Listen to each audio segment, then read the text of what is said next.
What really ruins a person is not that they do not know how to speak. It is that you want to sound humble, but you end up sounding insecure. You want to explain yourself clearly, but you end up sounding like you are making excuses. You want to protect yourself, but in the end, you only push people further away. At a well-known law firm in Miami, Sofia had worked for 2 full years. She worked hard, prepared documents earlier than anyone else, took the most detailed meeting notes, and always kept client files perfectly organized. Everyone knew she was reliable, but no one truly saw her as someone who could handle things on her own. That changed the day she traveled with her boss to Orlando to sign a $3 million annual legal advisory contract. In the meeting room, the legal director from the other company looked at Sofia and said, "The fact that you were able to organize this entire project so clearly in such a short time is impressive. Young lawyers these days are getting better and better." Sofia smiled automatically. She thought she was supposed to be humble. So she said, No, the truly impressive one is my partner. I was just helping." With that one sentence, the entire room went quiet.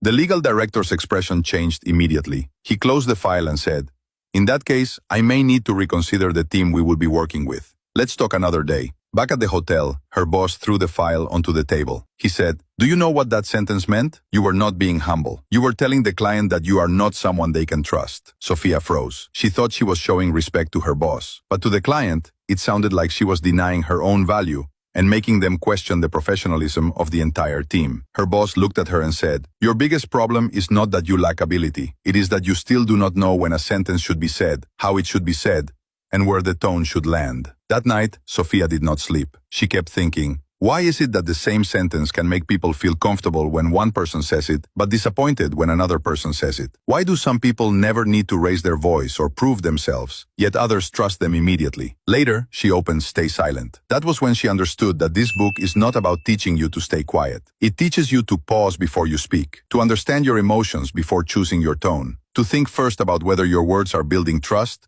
or weakening your own position. The next day, they sat down at the negotiation table again. The legal director looked at Sofia and said, "I didn't expect you to come back. A lot of young people would hide after something like that." This time, Sofia did not rush to explain herself, and she did not minimize her own role. She paused for 1 second, and in a calm, steady voice said, "Thank you for giving me another opportunity. Yesterday, I did not express myself in a mature way, but I was deeply involved in the details of this project, and I am confident I can handle the follow-up well." The legal director looked at her and stayed silent for a few seconds. Then he smiled. He said, "Now, that sounds like someone who can actually take responsibility for a project."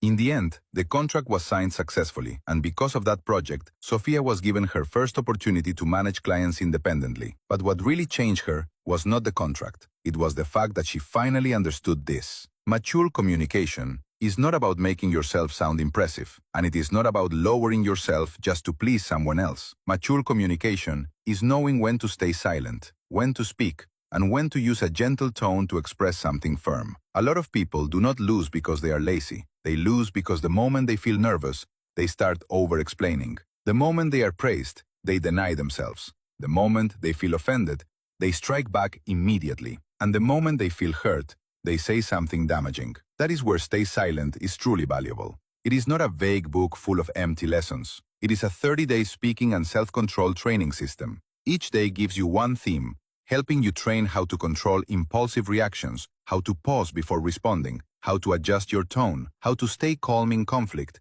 and how to use language to repair relationships. What it teaches you is not manipulation.